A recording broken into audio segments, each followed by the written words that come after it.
Dalam proses pengembangan network project atau jaringan proyek, itu terdapat sejumlah pertimbangan utama dan juga langkah-langkah berurutan yang harus diikuti untuk memastikan ketepatan dan efisiensi dalam pelaksanaannya.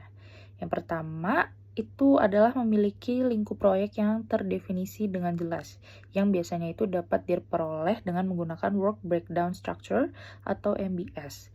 Jadi hal ini penting untuk memastikan bahwa semua tugas yang dibutuhkan telah diidentifikasi dan tidak ada aktivitas penting yang terlewat. Setiap aktivitas juga harus dirumuskan secara spesifik, struktur, dan dapat dikelola. Selanjutnya, penting untuk mengidentifikasi seluruh aktivitas individu yang berkontribusi terhadap penyelesaian proyek.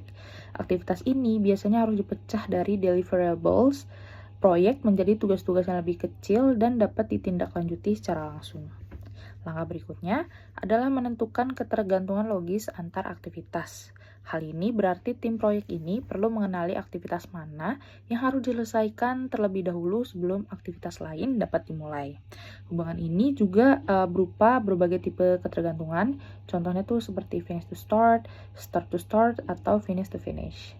Nah, pertimbangan krusial lainnya adalah estimasi waktu untuk setiap aktivitas.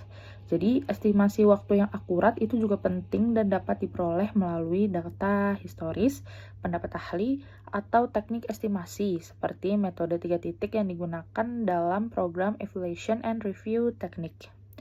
Selain itu, ketersediaan sumber daya juga harus diperhatikan, karena keterbatasan dalam tenaga kerja, peralatan, atau material pun dapat mengaruhi penjadwalan dan urutan pelaksanaan aktivitas.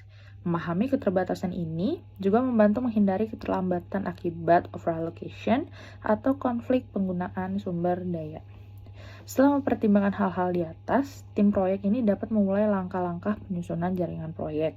Proyek tersebut biasa dimulai dengan mencatat seluruh aktivitas proyek, kemudian menentukan ketergantungannya. Setelah itu terbuatlah diagram jaringan yang biasanya dapat menggunakan metode Activity on Node atau AON atau AOA, di mana setiap aktivitas ini menunjukkan urutan atau ketergantungan antar aktivitas.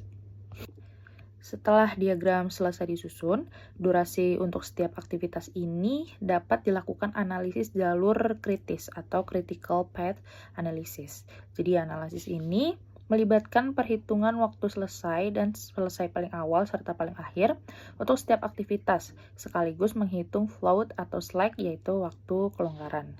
Jalur kritis adalah rangkaian aktivitas terpanjang yang memiliki float 0 dan menentukan waktu minimum yang dibutuhkan untuk menyelesaikan seluruh proyek.